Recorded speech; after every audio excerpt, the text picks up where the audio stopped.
Hey guys, so welcome back to another video.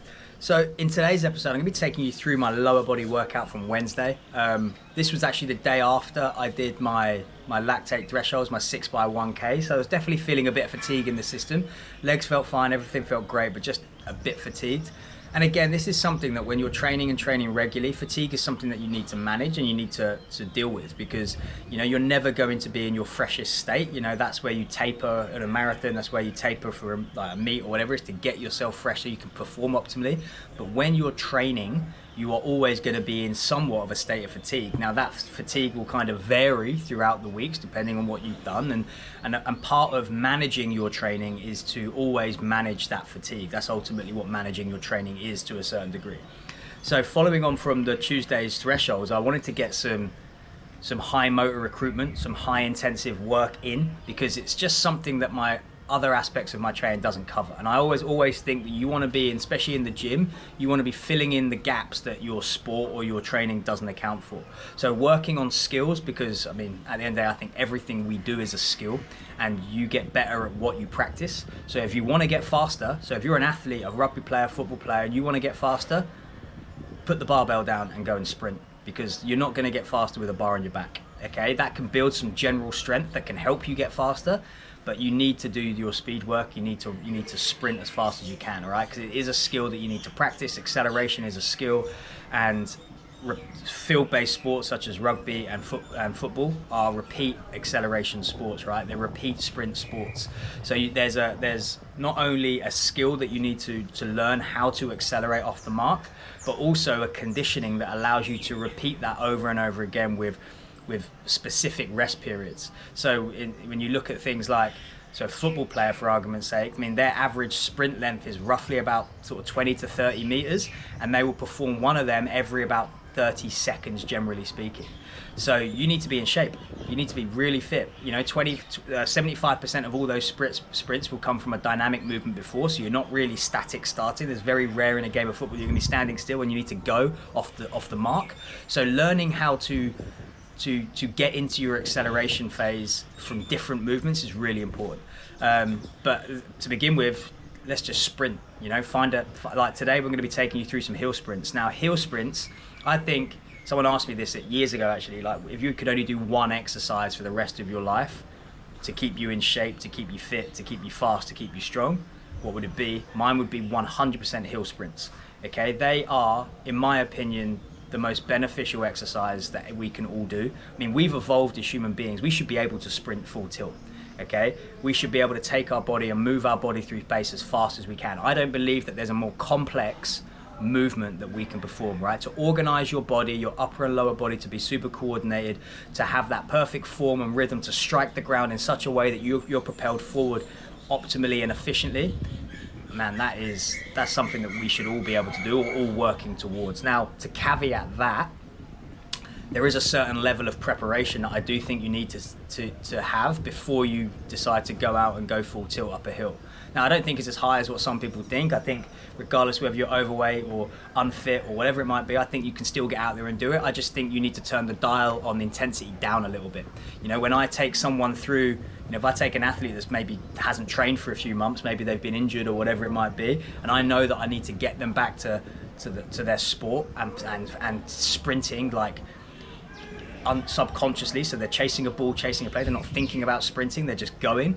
Like, I get them to go up to a hill, and we'll just go through the gears for the first few reps, so maybe 60, 70%. So it's almost tempos, right? So you're just getting used to the movement at a lower intensity, and then we'll gradually, over the course of 3 to 4 weeks, build that intensity up so that we're going full tilt. Now, the mistake that people often make in hill sprints, at least in my opinion, and they have their place on both ends of the spectrum, where I think the most rewards lie from hill sprints is using them as more alactate power and alactic capacity. So that is going from your sort of 6 seconds to 10 seconds for that sort of alactic power, up to sort of 20 seconds for your alactic capacity.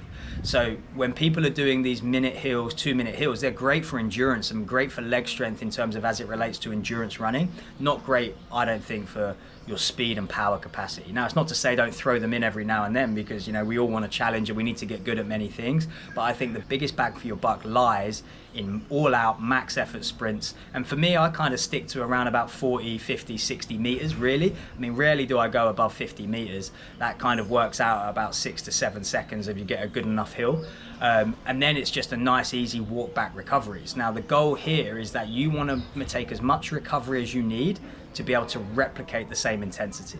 If you're just going to take minimal recovery and just accumulate fatigue, those runs are going to get slower and slower and slower, and we get good at what we practice. So if you practice running slower, you are going to get really good at running slower. You take a bit more recovery and you can go full tilt. Your body's going to know what that feels like to open up and to reach those sort of top speeds, and ultimately that's what we want. And if you're a football player, rugby player, as I mentioned, an athlete, you know, it's like over maybe the off season, you might want to progress that down to the flats. The nearer that season gets, I just think that's part of it. But if you're just somewhat of a wannabe athlete like me, aging wannabe athlete, I personally would almost primarily stick to hills.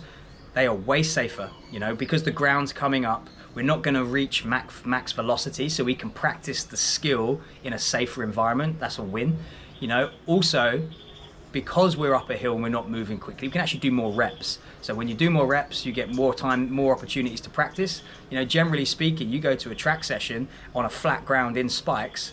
Some athletes are only doing 4 sprints, 5 minutes rest in between, because they're going all out and they're quick, and that's stressful to the body. Much safer to do it on a hill. You're going to build some serious strength, and I'm not talking just lower body strength. The coordination aspect of having to get that rhythm and timing and everything working in coordination, you are firing high motor units all the way through that movement, and that has a ginormous carryover to the gym. You know, it doesn't happen the other way around. You can get super strong in the squat. Doesn't mean you're going to sprint quick or sprint well, but you do it the other way around and you will. Because when you're striking the ground, when you sprint full tilt, I mean, you've got potentially, I mean, for people at the elite level like Usain Bolt, they've got like 9 to 12 times their body weight going through their foot with every strike. They're moving at somewhere around 12 meters per second at top end.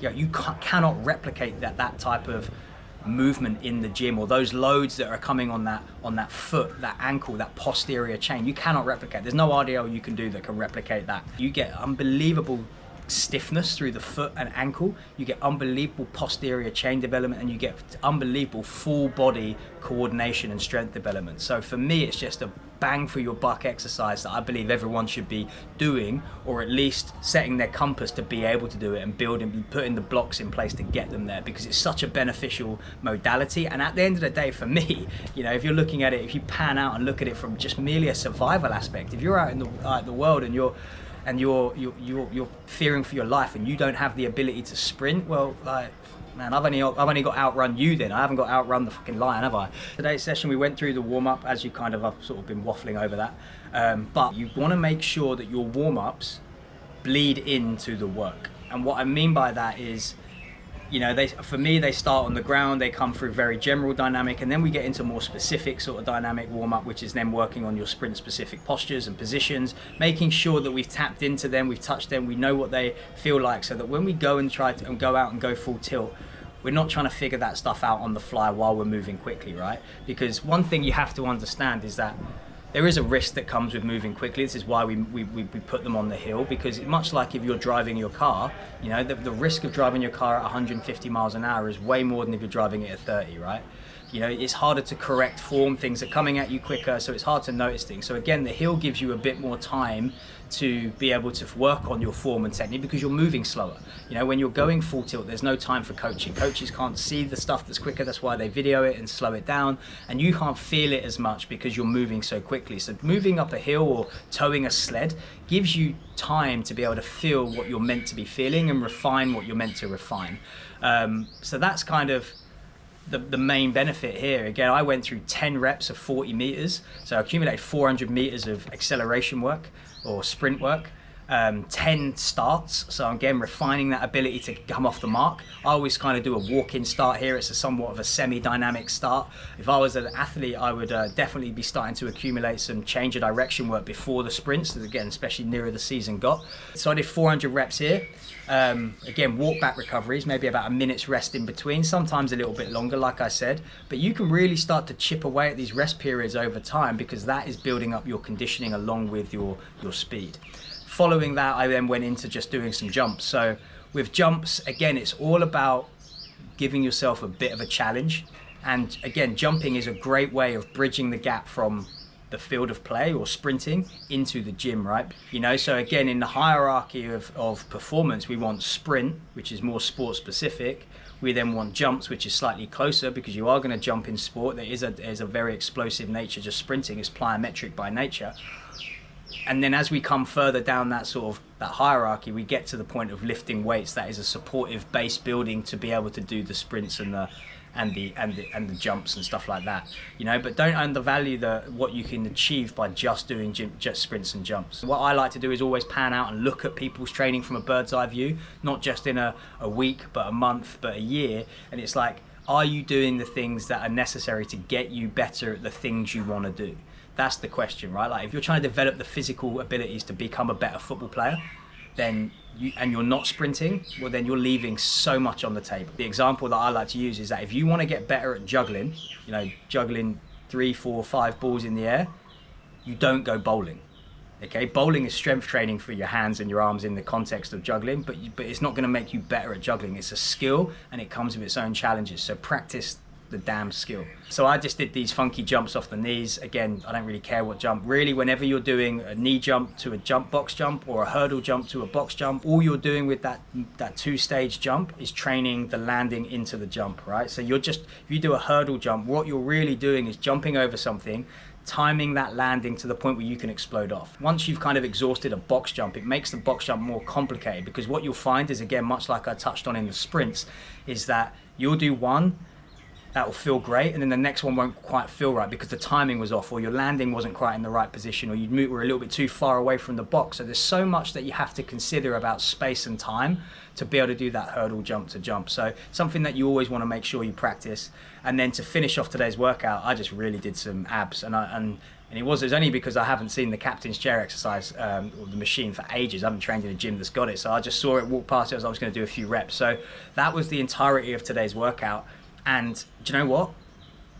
I fucking loved it. It was a great workout. Everything felt good, loose. I felt better after it than I did going into it, which I think is a huge thing for training. I think if you can leave every session feeling better than you did entering it, like, man, that's a building block that you're then moving into tomorrow's session and the day after. So just wanted to give you a little bit of insight, because I think that for me, I'm one of those people that I'm looking at things that I can remove from my training, not necessarily things I can add in. And I think if we can make life simpler, not just training, then things become a lot easier. We live in this world of like a paradox of choice. We've got so many options to do. There's so many people telling me the best program to do. It can get complicated. I find myself getting caught in the weeds, and I kind of know it. So sometimes it's just easy to simplify, and you get good at what you practice. So if you want to get faster, you want to become more athletic, you want to be quicker, you're on the field of play, you want to be in better shape to play your sport, do your goddamn hill sprints. So hopefully you enjoyed today's video. If you have any questions, there's a few people have left comments on the video so far. If you have any, please drop them in the comments, man. I'll make a video on whatever thing you've got. So if you have any questions, let me know. Do the like, subscribe thing, because it does help people see these videos, and, you know, makes it worthwhile if I can help more people. But I'll see you guys tomorrow.